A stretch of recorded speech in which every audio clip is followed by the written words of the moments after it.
Você já se perguntou como podemos entender melhor os problemas e padrões ao nosso redor? Como podemos interpretar e até certo ponto prever certos acontecimentos e tendências?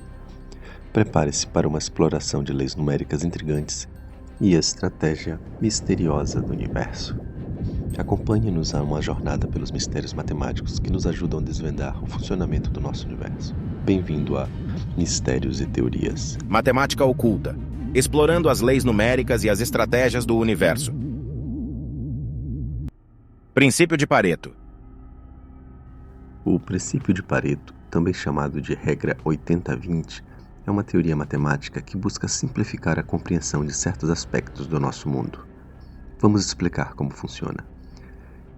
Imagina que você tem uma lista de tarefas para o dia. Ao aplicar a regra 80-20, você perceberia que 80% de sua produtividade vem de apenas 20% das tarefas mais importantes. Isso nos ajuda a focar nossa energia onde realmente importa, otimizando nosso tempo e recursos. Aqui está um outro exemplo simples. Vamos considerar um exemplo relacionado ao gerenciamento de tempo de estudos. Aqui estão 10 aspectos que um estudante poderia focar ao se preparar para um exame importante. Uma lista de 10 tarefas que inicia com ler o material do curso e vai até utilizar aplicativos de aprendizagem. Usando o princípio de Pareto, é possível que cerca de 80% do seu desempenho no exame seja influenciado pelas seguintes duas ações.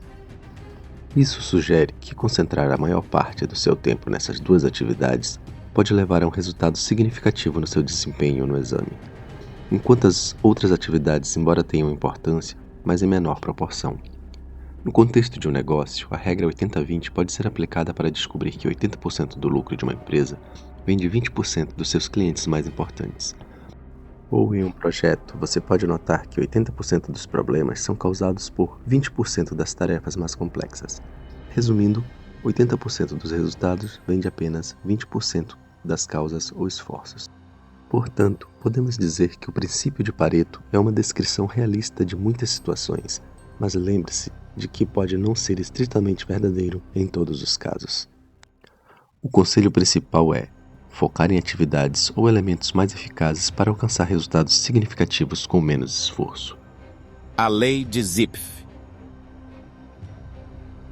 Lei de Zipf é uma regra interessante que às vezes é usada para entender a distribuição e a frequência de um conjunto de coisas como palavras em um livro, músicas em um álbum ou até mesmo cidades em um país.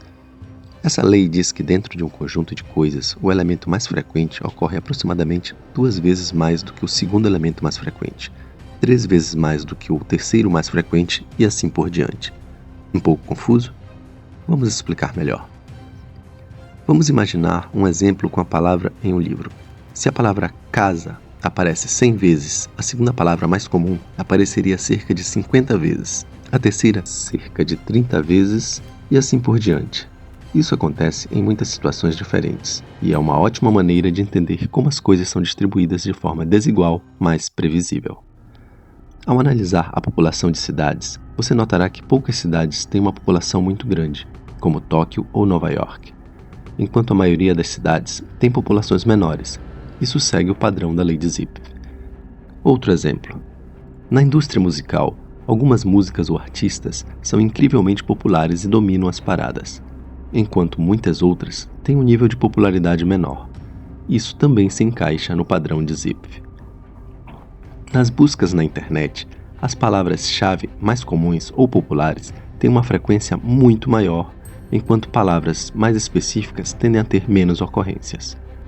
E tudo isso na medida em que o mais popular é 2 vezes mais frequente que o segundo e 3 vezes mais frequente que o terceiro e assim por diante. A lei de Zipf descreve essa distribuição de frequência desigual, onde poucos elementos têm alta ocorrência e muitos têm baixa ocorrência. Pode ser aplicada em muitas áreas, como análise de texto, população da cidade e comportamento de mercado, revelando padrões e desigualdade nos dados. A lei de Benford.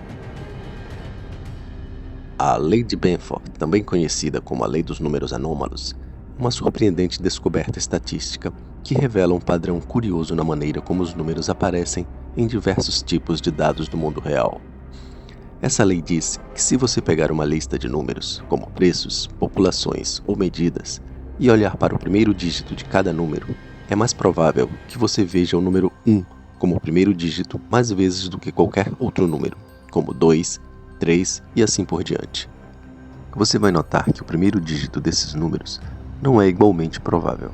Na verdade, o dígito 1 aparece muito mais do que o 9, e o 2 aparece muito mais do que o 8, e assim por diante. A lei de Benford diz qual é a probabilidade de cada dígito aparecer, e ela é mais ou menos assim.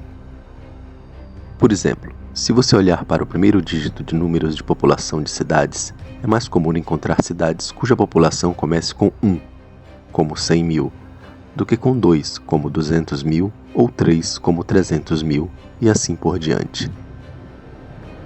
E esse é um padrão que se repete em vários fenômenos naturais ou sociais que envolvem crescimento ou multiplicação. Essa regra é útil para detectar números estranhos ou falsificados, especialmente em contabilidade e finanças, onde pode ajudar a encontrar erros ou mesmo fraudes nos números apresentados, como se os números tivessem uma tendência a seguir essa regra mágica. E os que não seguem podem chamar nossa atenção para algo errado. Mas, infelizmente, a lei de Benford não é infalível nem definitiva. É preciso levar em conta outros fatores, como o contexto, a fonte, a qualidade e a quantidade dos dados, além de limites, restrições ou preferências humanas. Não perca o próximo episódio, onde vamos explorar sobre as teorias mais misteriosas acerca dos números. Inscreva-se no canal e até a próxima.